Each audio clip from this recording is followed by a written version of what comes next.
Hi, folks. This is Mark by Mark A. Foster, Ph.D., for the Institute for Dialectical Metarealism. Let's get rolling.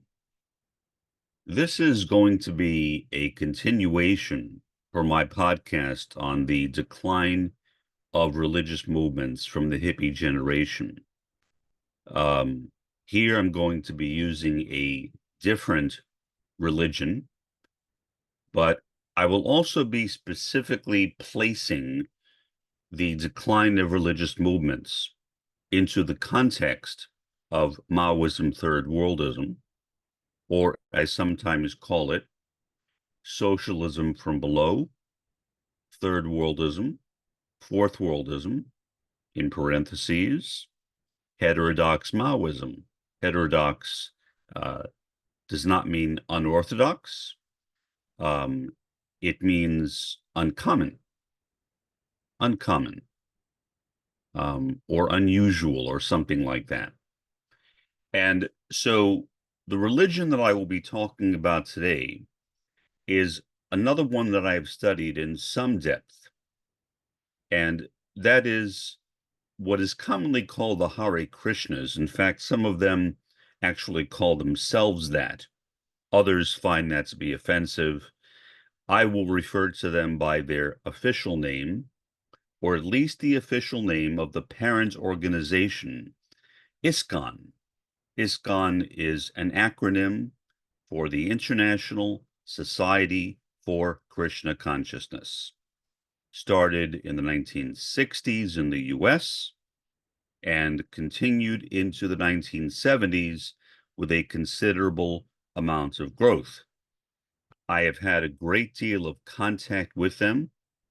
I had a friend who used to be a member of ISKCON. He left it and joined another religion, my religion, actually.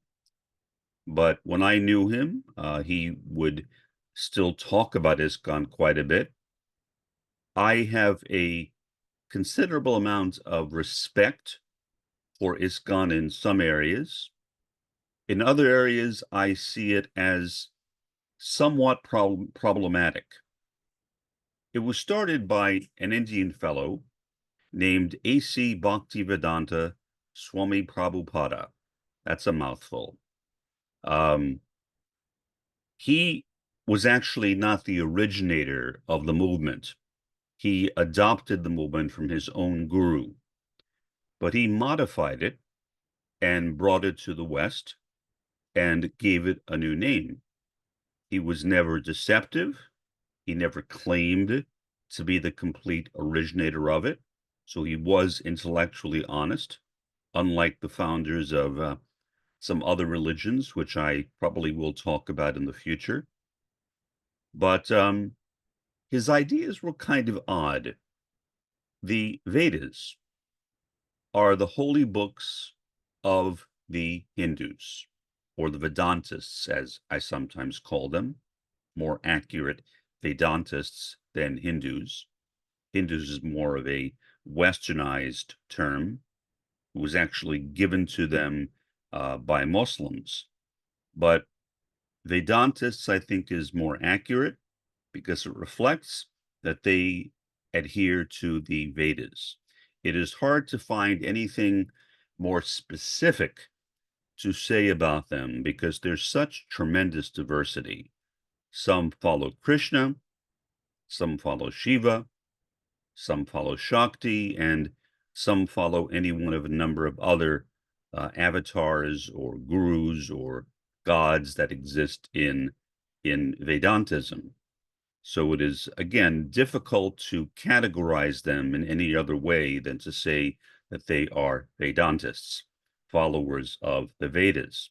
Interestingly, Sanskrit, which is where the word Vedanta comes from, is like English, an Indo-European language.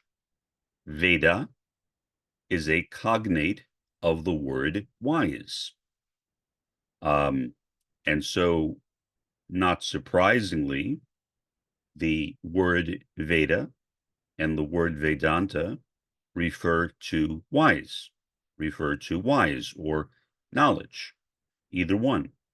And that's because they are both offshoots of the same proto-language, the same Indo-European language that gave birth to both of them. And so there are a lot of cognates like that between Sanskrit and English. An even more obvious one, brow, like your eyebrow. How do you say brow in Sanskrit? Bru. So again, there are a lot of similarities like that between English and Sanskrit. Let's get back to the subject, and that is the ISKCON movement. When A.C. Bhaktivedanta was alive, his organization was very thriving. The one problem, as I alluded to, that I have with it is that they are kind of Vedantic fundamentalists, meaning they take the Vedas really, really literally. I would suggest that you read through at least a part of the Vedas. Say, for example, the Bhagavad Gita, which is a very common, a very well-known portion of the Vedas, which is really a dialogue between Krishna and Arjuna. Read through that. Or pick out some other part of the Vedas or the Upanishads. The Bhagavad Gita is really a part of the Upanishads, and the Upanishads are a part of the Vedas.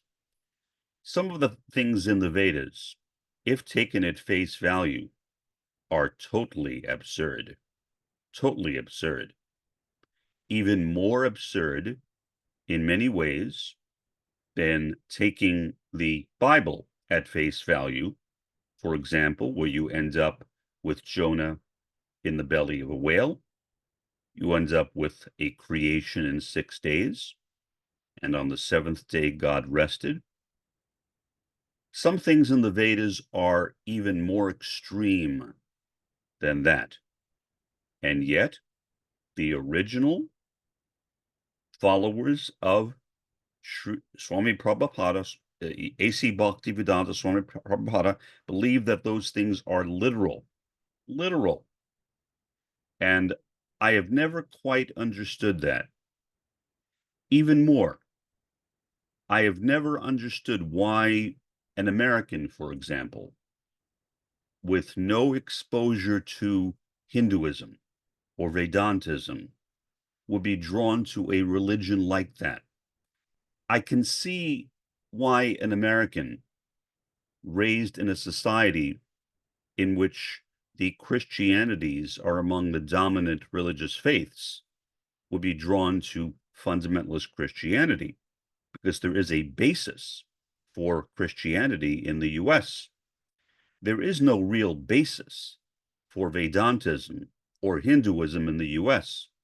So why, if a person were choosing to become a Vedantist or a Hindu, would that individual become a Hindu fundamentalist, be attracted to reading statements, really, really, literally, statements that no one, in my opinion, in their right mind, would think is literal? Now, I'm not accusing the followers of A.C. Bhaktivedanta Swami Prabhupada of being insane.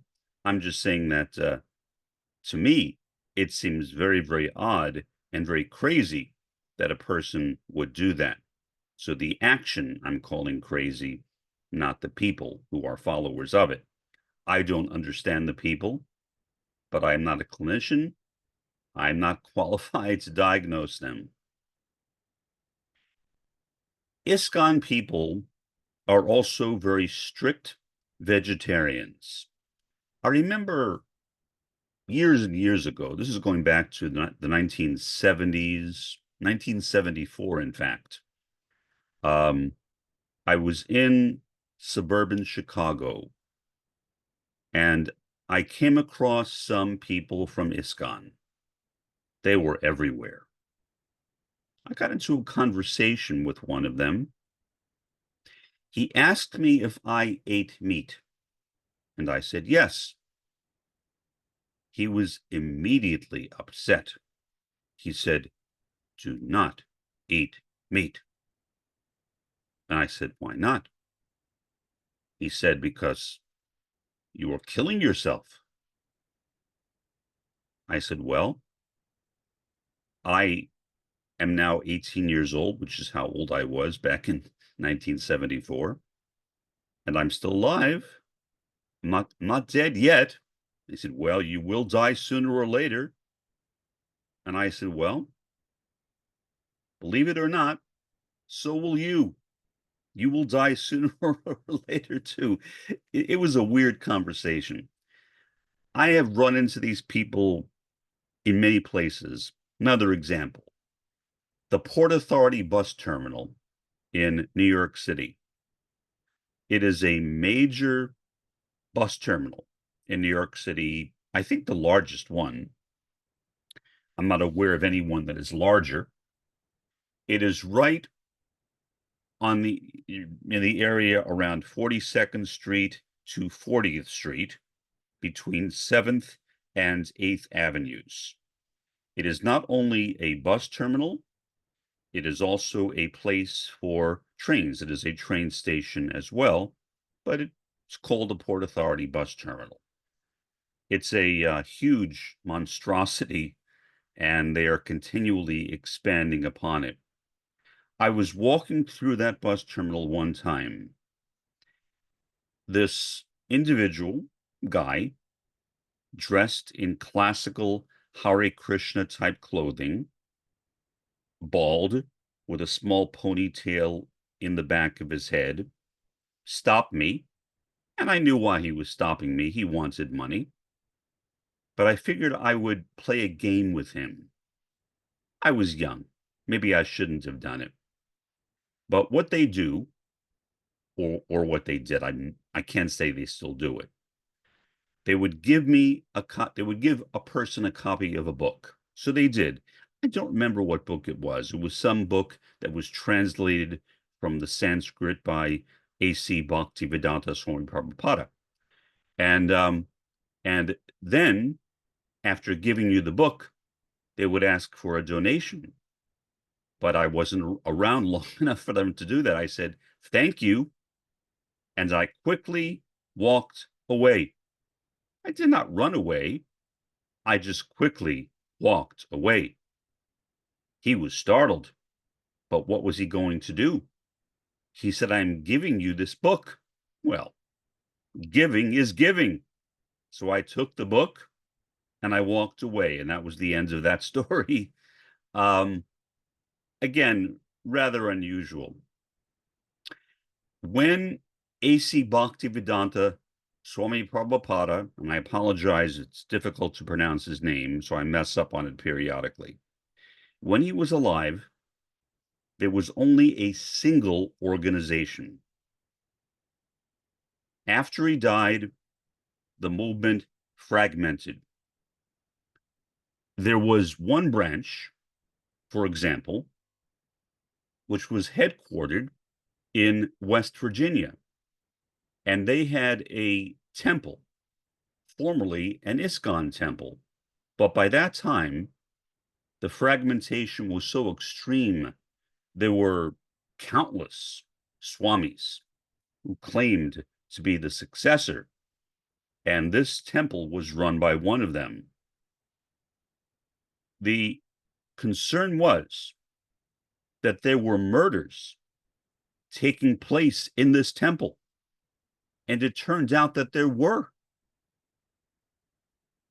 people there who were murdering people who were other followers of this guru, of this swami, in this particular temple. As far as I know, ISKCON regained control of that temple, and the murders have since stopped. But it was a very, very odd thing. As you may know, a lot of people over the years, a lot of celebrities, have been followers of ISKCON. ISKCON was, back in the 60s and 70s, a very popular movement for celebrities to join. And the Beatles, some of them, in addition to being followers of transcendental meditation, which we talked about before, were also followers of ISKCON. And one of the Beatles, I forget which one, might have been Ringo, but that might not be right. Ringo was not a singer, so probably was not Ringo, but one of the Beatles sang a song, a version of the Hare Krishna chant, and I will attempt to sing it for you now. I can't say that I have a spectacular voice, but it's not that bad. So I hope it is tolerable for you.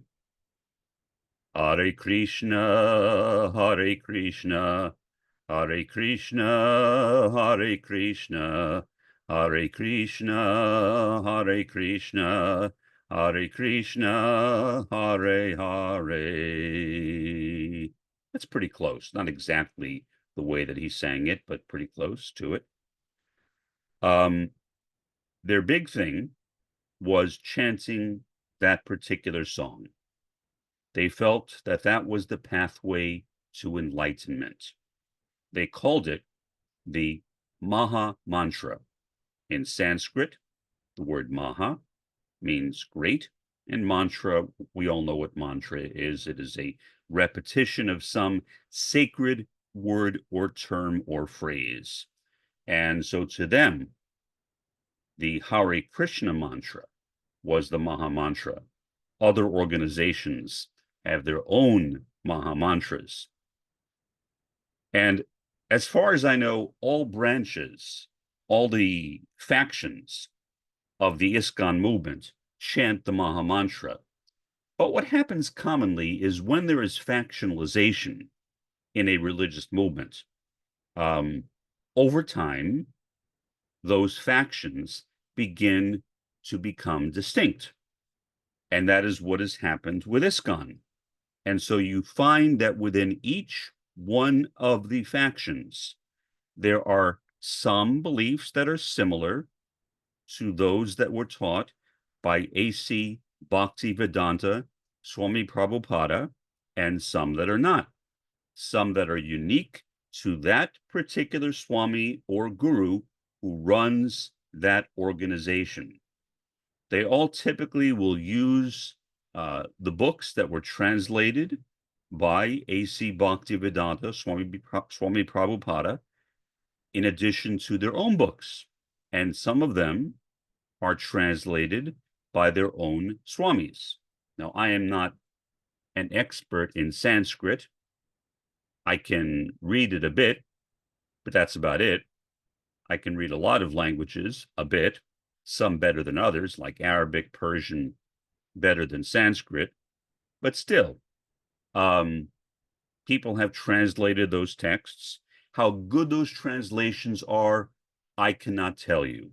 I am not an authority on translation of Sanskrit into English, so I don't know if those translations are good or bad. Main thing I wanted to get to.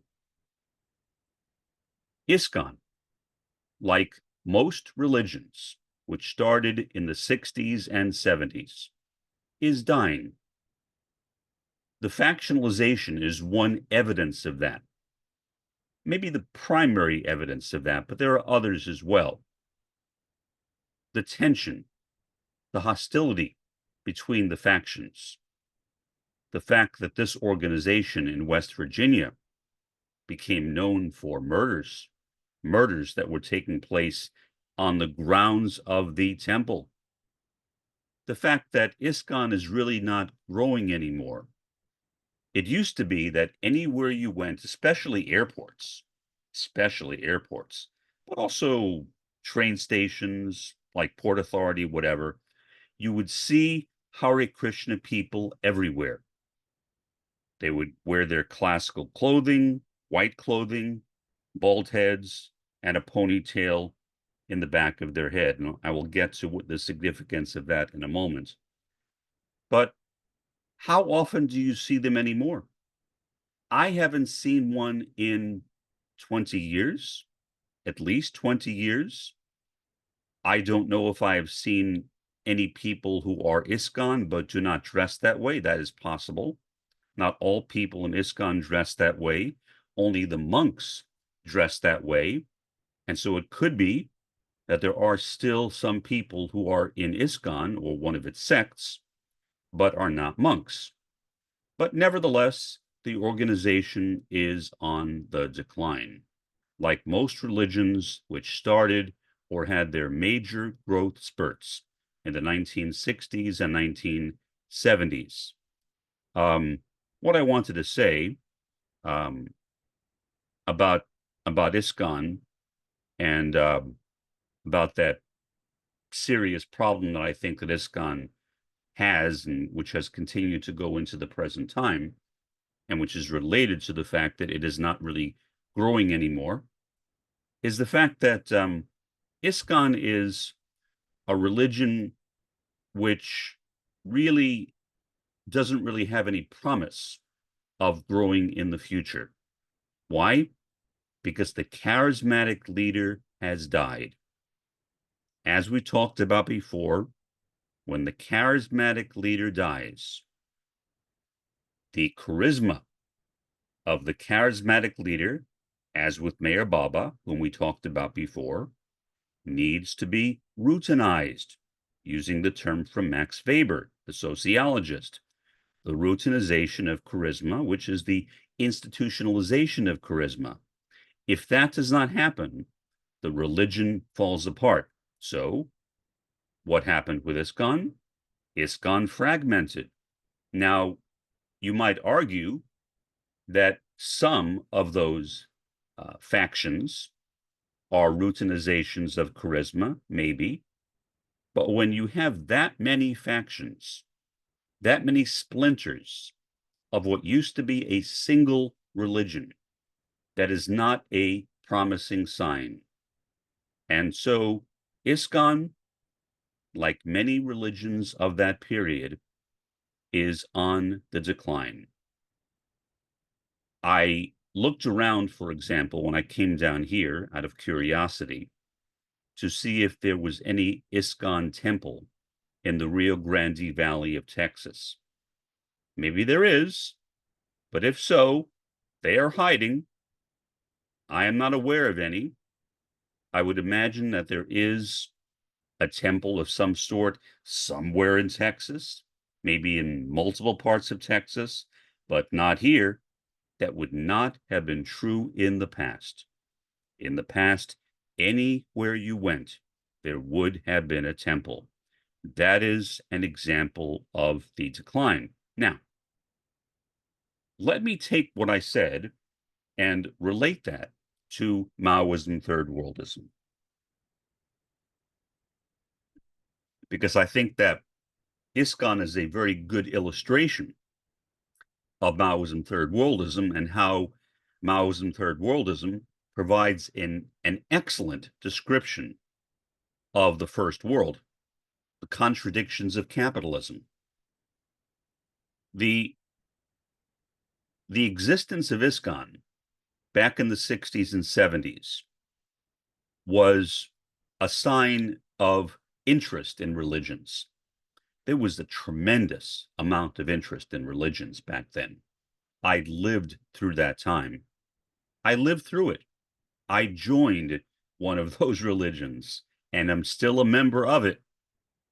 It too is arguably dying in the US. It too. I'm still debating as to whether to talk about that or not. I don't want to get into trouble, so I'm debating whether to bring up my own religion or not. But my religion in the US is also dying. See, I'm honest. But most religions of that period are dying. They had that brief flourish in the 60s and 70s, but it was brief.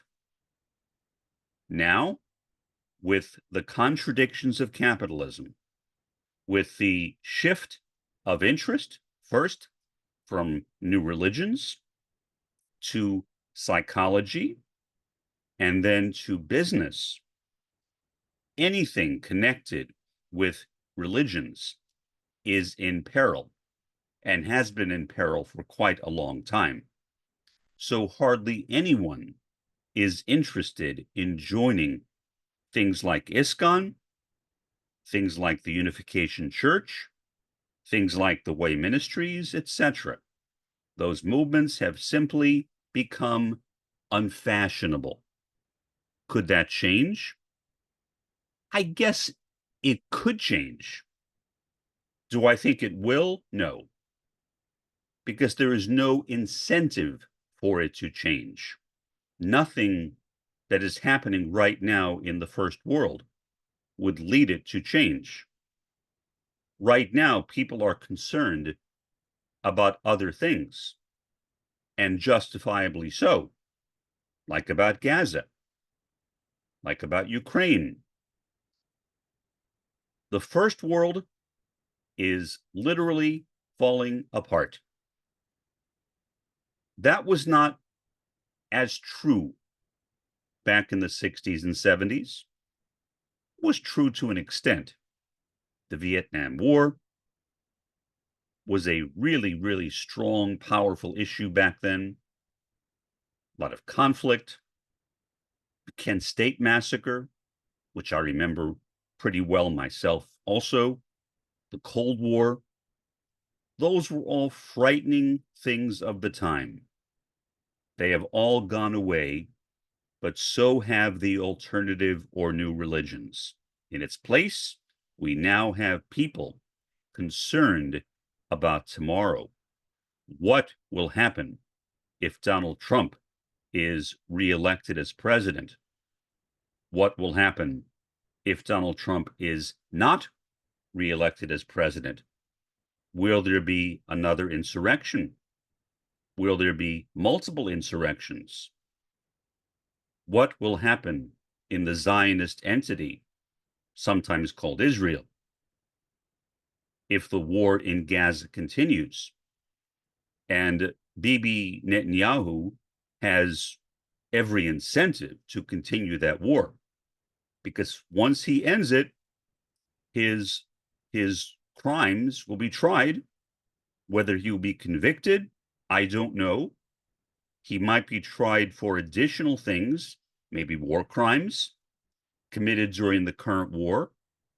So the war against Gaza, the war against Hezbollah in Lebanon, the war against Iran, which might accelerate at any moment, is keeping Bibi Netanyahu out of prison. And he knows that. So I don't think that it is likely that these problems will get better. What about Ukraine and Russia? And I can't say that I support either one. What about those two countries? There is a chance that has emerged again in the last 2 days, a threat from Russia to use nuclear weapons on Ukraine. Ukraine is now in Russia, something which is brand new. Ukrainian troops have now captured more of Russia than Russia captured of Ukraine during the entire war against Ukraine. Putin is not happy about that. Putin therefore threatened once again to use nuclear weapons. Will he? I don't know. I am not a prophet. I will not pretend to be one. Do I think there is a chance? Yes, as do most pundits, as do most observers, as do most scholars who are knowledgeable about that area of the world, do think that there could be some type of nuclear war in that area. Now, what would happen if Putin used nuclear weapons on Ukraine? Well, Ukraine is not yet a member of NATO. So under treaty, there will be no obligation for NATO nations to come and defend Ukraine. But would they? I can't imagine, personally, nuclear weapons being used by Russia on Ukraine and NATO, especially the US, sitting back and doing nothing. Now, bear in mind, the nuclear weapons of 2024 are not the nuclear weapons of Hiroshima and Nagasaki. They're more powerful in one sense, but they are also more targeted. They are called strategic nuclear weapons, meaning you can attack a specific area and there is not going to be as much fallout as there was at the end of World War II in Japan. Nevertheless, it is still a nuclear weapon. And if Russia uses one, who knows what will happen? So, there is a lot for Americans and people in the first world in general to fear right now. Why? Because the contradictions of capitalism are tearing the first world apart. And there appears to be no refuge from that. The contradictions get worse and worse every day. If, like me, you are a news hound and you follow the news and you watch what's happening around the world, and it's not only Gaza, it's not only Ukraine, it's many parts of the world. It is Lebanon, it is Iran, it is North Korea, and more. As things continue to accelerate, no one knows what the future may bring. So, see how quickly we got off the topic of NRMs, new religious movements. Very quickly, because it is easy to get off of that subject quickly. And as quickly as I change the subject from NRMs to the disintegration of the first world, can the situation in the world completely spiral out of control, and perhaps the first world disintegrate literally into nothing. Am I sad about that? No. Do I hope that happens? Well, that is a tough question. I live here. I live in what is sometimes called Deep South Texas, the Rio Grande Valley of Texas, 2 miles from Mexico. The same latitude as South Florida. I am here. And do I care about dying? No. Dying is not something that bothers me. But dying slowly from nuclear radiation, yeah, that does bother me. Or seeing other people, even worse, dying of nuclear radiation, that bothers me even more, to be honest. So yes, on one level, I am concerned. On one level, I hope that does not happen. But on another level, I think that the first world, especially the US, is keeping communism or revolutionary socialism from developing. We are the major inhibitor of communism. We, the United States in particular, the anti-communist United States, is preventing communism from developing in the world. And communism is precisely what the world needs. And yet we don't have it. We have the capitalist world system, which is polluting the planet, which is destroying the planet gradually, sometimes not so gradually. And there is nothing that any of us individually can do to change it, given the fact that corporations basically run the world. We are living in a world of oligarchy, not a world of democracy. The US was not really a democracy until the 1960s, a bourgeois democracy at that, after African Americans got the right to vote. Is the United States a democracy now? Even a bourgeois democracy? I would say no. We are far from it. How much power does the average person have over what occurs in the US? I don't know about you, but I have no power at all. Look at Israel, the Zionist entity, that miserable, despicable land, the once holy land, which I hope will be holy at some time in the future again, but is certainly not holy now. The land that is killing innocent Gazans, even calling them Nazis for no reason. Do I want that land to survive? No. I am a Buddhist. I am a guy from a Jewish background who was an anti-Zionist and a supporter of Palestinians. I am a communist Buddhist because not only am I a Buddhist, but unlike most Buddhists, I accept communism. I am a Maoist third worldist. Most Buddhists are not Maoist third worldists, but I am.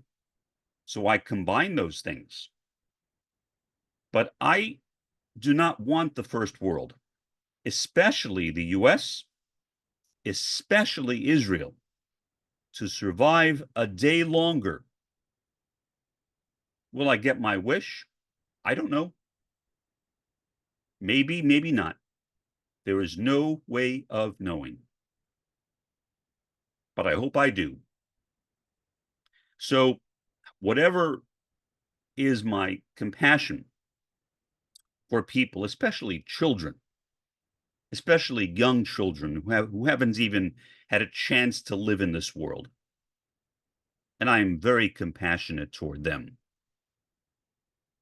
I still would rather see this world go up in flames. I would love to see this world go up in flames. Now, can I do that? No. Would I want to do that? I don't think so. No, I'm not a violent person by disposition. I'm not sadistic. I have no inclination toward schadenfreude or taking pleasure in the suffering of others. I don't. I take pleasure in the happiness of others, not the suffering of others. So I would not want to do that myself. Even if I could, I think I would say, I will pass. I will pass. Does that make me a less serious revolutionary? Maybe. Maybe it does. But if there was a revolution, an actual revolution, one not led by me, would I join? Yes. Would I lead a revolution? No. I am not good as an autistic at leading anything. Anything. I have no personal charisma. I can fool people in these podcasts because I'm a good speaker, having a background in radio and theater, but in real life, I am not charismatic at all. So that is what I would like to see happen with the gradual death of NRMs, with the fact that there is little chance for a resurrection of them, with the increasing problems around us all over the world, I really want to see this first world die. Do I want it to come back? Only if it can come back in the position of a servant, not in the position of a leader or a dictator. which is now how the first world operates. It tells other countries, especially in the third world, what to do. It is not the servant of those countries. So, yeah, I would be happy if the first world came back, as long as it came back with a large measure of humility. Otherwise, no. I would rather see the US become a new Antarctica, a civilization buried in ice and snow. That would please me greatly. I would not care. For the time being, this has been Mark, by Mark A. Foster, Ph.D., for the Institute for Dialectical Meta-Realism. Have a pleasant day and an even better day tomorrow.